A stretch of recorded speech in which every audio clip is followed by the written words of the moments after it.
Assalamualaikum warahmatullahi wabarakatuh. Halo rekan-rekan S1 Teknik Elektro untuk mata kuliah metode numerik. Perkenalkan, saya Muhammad Putra Saniatumur Rahman. Saya di sini sebagai dosen yang akan mengajar teman-teman untuk mata kuliah metode numerik.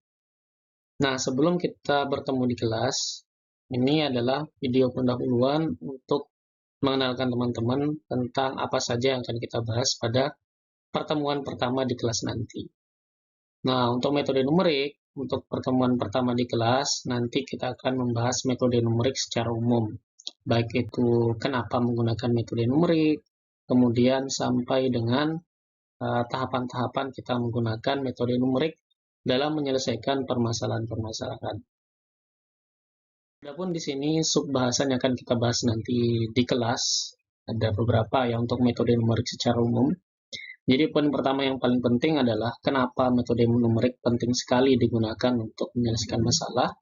Tentu teman-teman kalau saya berikan sebuah perkenalan awal untuk memecahkan solusi persamaan kuadrat, kan kita tahu sendiri bahwa persamaan kuadrat itu kalau kita mau mencari solusinya kita bisa menggunakan pemfaktoran gitu kan.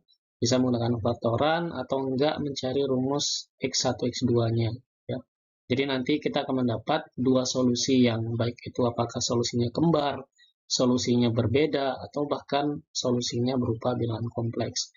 Nah, di sini kita langsung saja bahwa bahasan yang akan kita bahas nanti di pertemuan di kelas. Yang pertama itu metode analitik itu apa, kemudian metode numerik itu apa, lalu metode numerik dalam bidang rekayasa itu seperti apa, ataupun mungkin nanti kita akan sedikit membahas tentang metode numerik di teknik elektro itu kayak gimana gitu.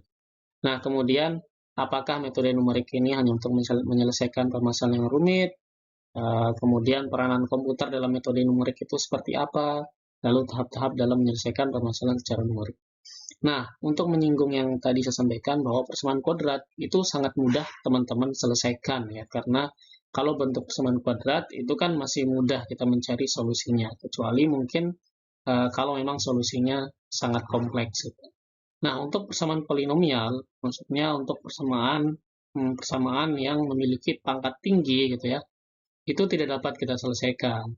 Jadi kita menggunakan pendekatan numerik sebagai suatu solusi yang baik untuk mendapatkan solusinya seperti itu.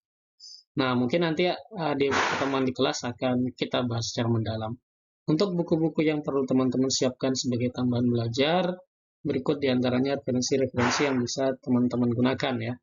Jadi teman-teman cari saja bukunya Rinaldi Munir, itu Diktat Kuliah Metode Numerik, dan pada tiap pertemuan nanti saya akan menggunakan buku itu sebagai acuan kita dalam belajar metode numerik.